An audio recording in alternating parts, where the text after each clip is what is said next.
Bonjour et bienvenue dans cette nouvelle édition TV Image 48. Au sommaire, en Lozère, tout commence et tout finit par des chansons. En Lozère, on est branché, mais on branche aussi les autres.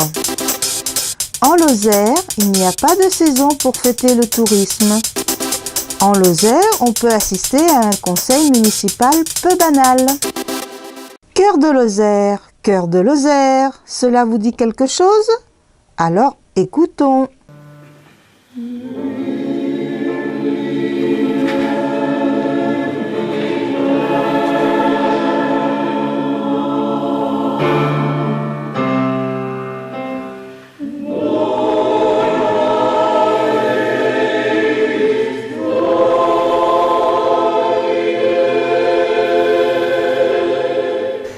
Le Chœur de Lozère. Le Lozère a été créé en 84.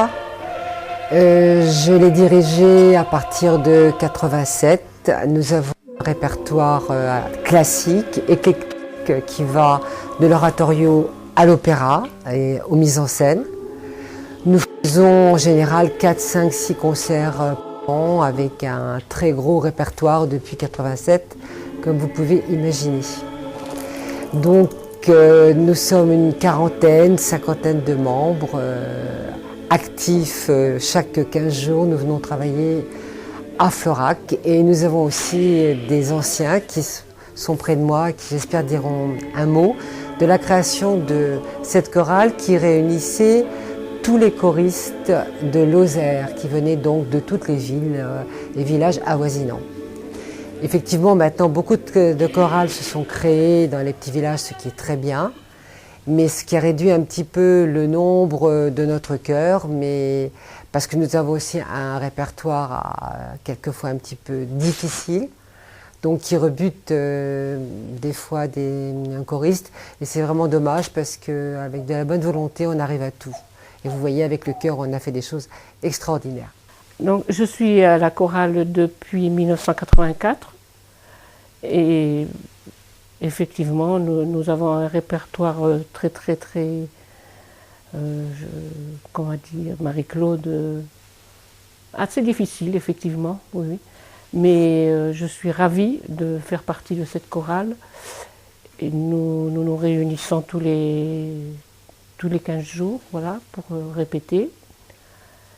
Et nous faisons effectivement pas mal de concerts. Nous sortons de la Lozère aussi. Nous avons des concerts en dehors de la Lozère et avec une autre chorale d'ailleurs.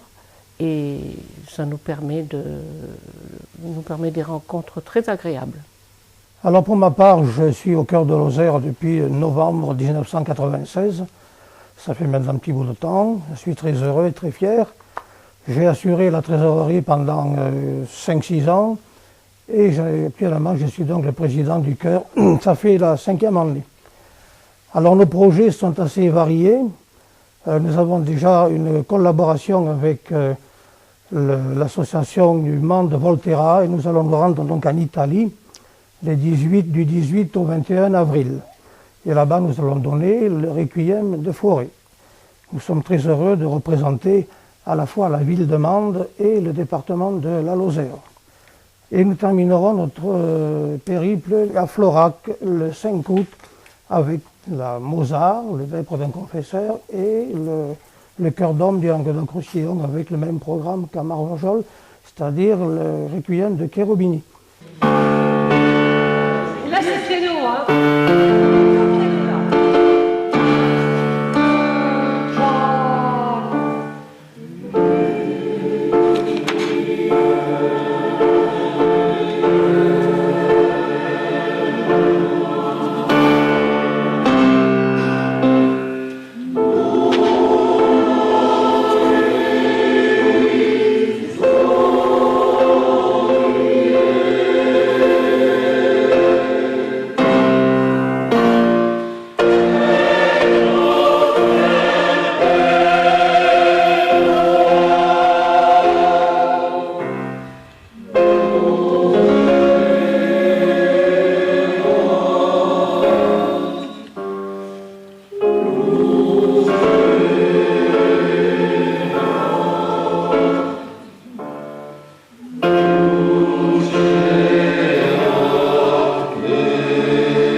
Lozère, des bénévoles vont porter la lumière à travers le monde.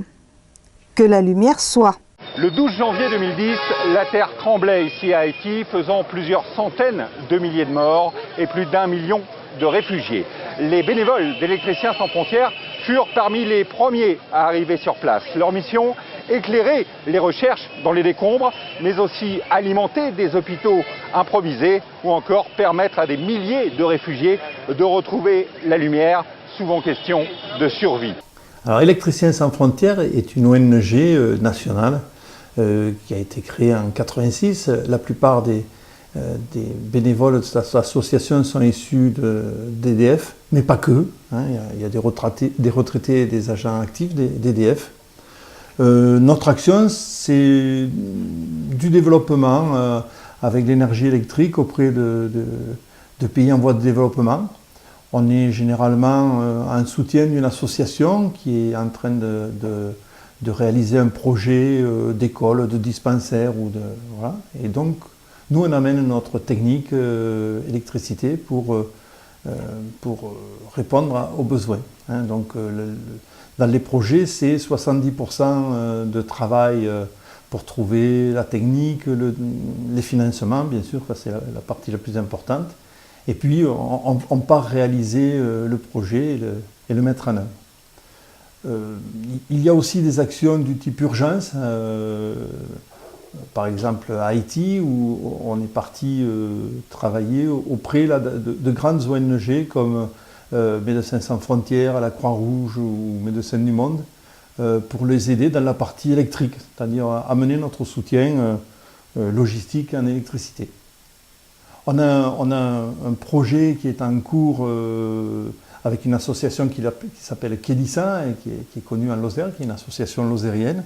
L'idée, c'est d'électrifier le projet, du moins, c'est d'électrifier un village en Ledabi, en Éthiopie, en zone Afar, électrifier l'école, le dispensaire et le pompage actuel qui est alimenté par un groupe électrogène très vorace en gasoil.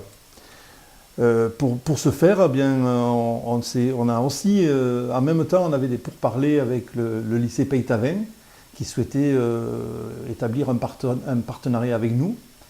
Et donc, nous avons signé une convention avec le lycée Peytavin.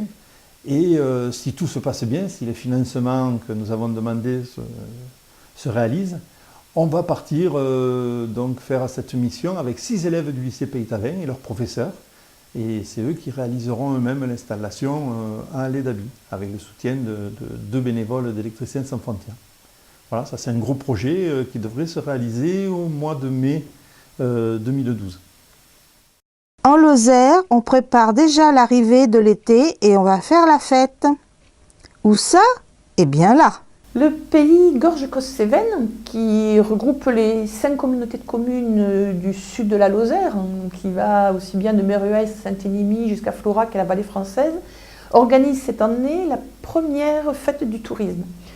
C'est l'idée générale que sur le territoire, tout le monde est concerné par le tourisme, que c'est l'affaire de tout le monde, et que donc il faut qu'on connaisse bien ce qui est présenté pour pouvoir ensuite en parler aux personnes qu'on héberge, qu'on rencontre dans la rue, voilà.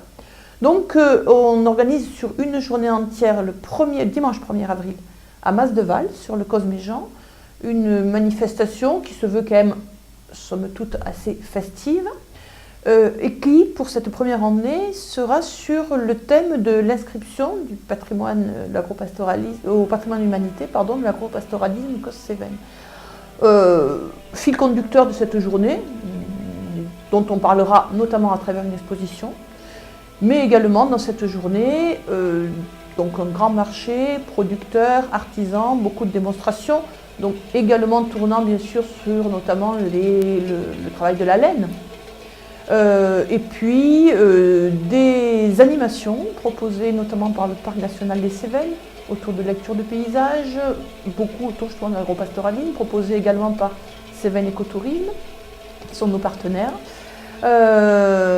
Et puis un salon du tourisme, où les professionnels pourront présenter ce qu'ils font, ce qu'ils projettent également, Également, on proposera le matin des tables rondes, donc un temps un peu plus studieux, on va dire. On va pouvoir réfléchir sur l'avenir du territoire, l'avenir touristique de notre territoire.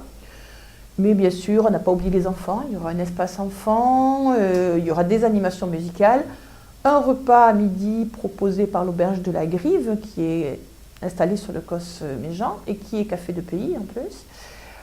Et puis, eh bien, on terminera cette journée qui sera quand même vraiment festive avec un bal. Je ne peux pas vous en dire beaucoup plus que maintenant. On réserve encore le nom des artistes qui se présenteront. Mais vous en saurez plus très prochainement. Donc on continue à préparer cette journée. Les idées sont encore les bienvenues. Vous verrez apparaître l'affiche très rapidement dans les différents lieux d'accueil de nos villes, de nos villages. Et puis, disons que dès la fin février, début mars, vous aurez le programme complet de cette journée à votre disposition. En Lozère, et plus particulièrement à la mairie de Florac, les enfants prennent la parole et décident d'inscrire la Déclaration universelle des droits de l'homme et du citoyen sur une fresque.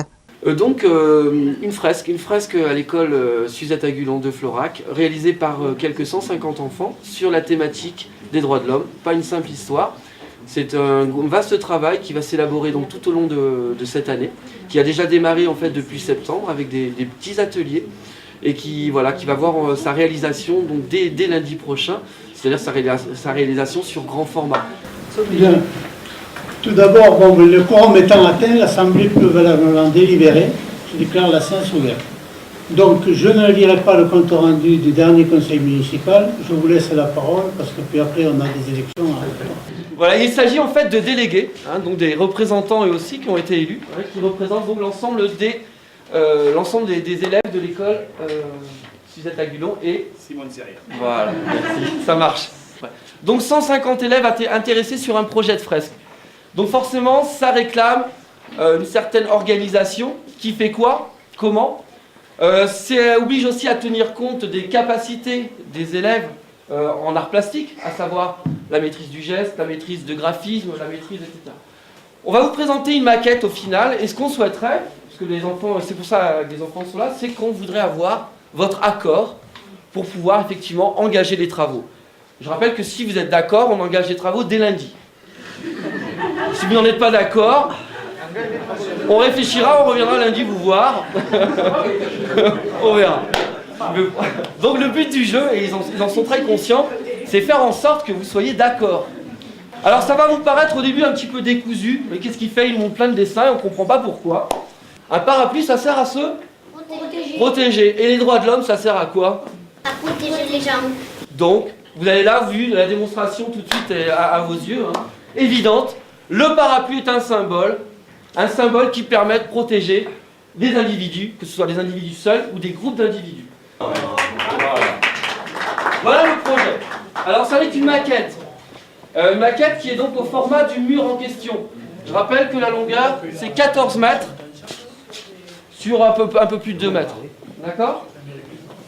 Alors, vous allez vous retrouver effectivement les fameux continents, le caractère universel des droits de l'homme. Ensuite, les continents, donc réalisés par les CM1. Les continents seront réalisés sur des panneaux de bois. Ça va permettre de pouvoir travailler au sol. Est-ce que vous pensez, les enfants, que j'ai oublié de dire quelque chose? Non. Est-ce que vous pensez qu'ils ont tous les éléments pour pouvoir délibérer? Sur la présentation qui nous a été faite par l'enseignant qui a fait la présentation, avec les enfants ici présents, sur la fresque des droits de l'homme, est-ce que vous avez des observations à formuler? S'il n'y a pas d'observation, je vous soumets au vote cette fresque qui sera apposée sur l'école Serrière et disons et Suzette Agulon. Est-ce qu'il y a des abstentions? Est-ce qu'il y a des votes contre? Donc à l'unanimité, le conseil municipal est d'accord pour apposer cette fresque réalisée par les enfants sur le mur de l'école à Florac. Plus avec le plan. Oui. le pense, et le plus est encore. J'ai exposé au conseil municipal votre proposition et je dois vous dire qu'à l'unanimité, le conseil municipal s'est prononcé en faveur de la réalisation de cette fresque sur les murs de l'école Suzette Aguillon et Mme Serrière. Voilà. Eh bien, il ne nous reste qu'à vous remercier en tout cas de la confiance que vous nous accordez. Et on vous invite donc à venir au mois de juin, Stéphane, 23 juin, à l'inauguration de cette belle œuvre dont ils seront les acteurs. Et voilà. Un grand merci en tout cas de votre part et de votre... Merci.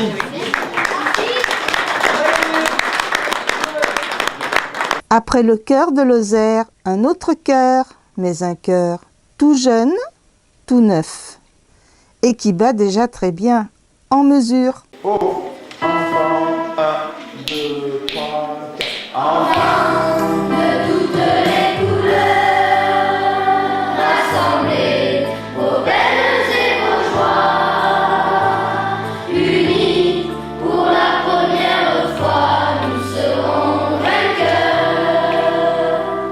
Unis pour la première fois, nous serons vainqueurs.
Voilà, cette édition est terminée. On se retrouve le mois prochain.